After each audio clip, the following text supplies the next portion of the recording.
হাজবেন্ডকে সঙ্গে নিয়ে ইউরোপে আসার অভিজ্ঞতা কেমন ছিল?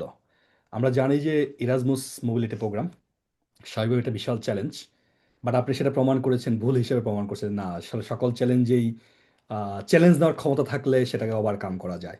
সো আপনি যদি এই বিষয়ে পরিবার নিয়ে আসতে চাইলে কোনো যদি সাজেশন দিতে চান, বা যেই আপনারা শুনতে চাচ্ছে, আমরা আপনার মুখ থেকে শুনতে যাই, হাজবেন্ড নিয়ে বিদেশ আসা যায় কিনা? আমি বলবো অবশ্যই আসা যায়। আর হচ্ছে এটা একটা চ্যালেঞ্জের মতোই ছিল আমার জন্য। কারণ আমি হচ্ছে যে আমি যে বললাম পার্সোনাল কারণে আমি গ্যাপ নিয়েছি, আমি আসলে আমার বিয়েকে সময় দেওয়ার জন্য আমি আসলে গ্যাপটা নিয়েছিলাম। এন্ড তারপর আমি তার সাথে আসতে চাচ্ছিলাম বিদেশে। এন্ড এ ব্যাপারে হচ্ছে আসলে ইনফরমেশনও ওরকম নাই। আমি ইন্টারনেটে ওরকম ইনফরমেশন নাই, এজন্য আমি হচ্ছে অ্যাকচুয়ালি ইরাসমাস অ্যাসোসিয়েশনকে আর ইরাসমাস বন্ধু বাংলাদেশকে আমি হাজার হাজার ধন্যবাদ দিব। অ্যাকচুয়ালি একমাত্র অ্যালামনাই হেল্পের কারণে আমি আসতে পেরেছি।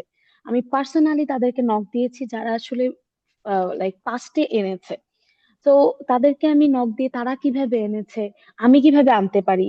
তো এইভাবে অ্যাকচুয়ালি চেষ্টা করে করে অ্যান্ড আমার কাছে মনে হয় যে ইটস পসিবল।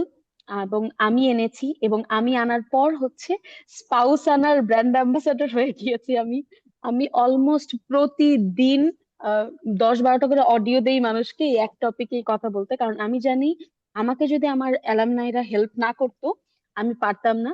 তো আমি সেই হেল্পফুল অ্যালামনাই নিজেও হতে চাই। তা আমি বলবো যে এগুলো আগে থেকে অ্যাজাম্পশন না করে হয়তো আমাদেরকে জিজ্ঞেস করুন, বা আমি এখানেও জানাই দিতে চাই। সেটা হচ্ছে আনা যায়। সেটা হচ্ছে যে কান্ট্রিতে প্রথম আসবে সেই কান্ট্রির রুলস রেগুলেশন মেনটেন করে ইরাসমাসে হাজবেন্ড বা স্পাউস আনা যায়, ইভেন বেবিও আনা যায়। অ্যাকচুয়ালি আমাদের ডিটারমাইন হতে হবে আর ইনফরমেশন গুলো গ্যাদার করতে হবে।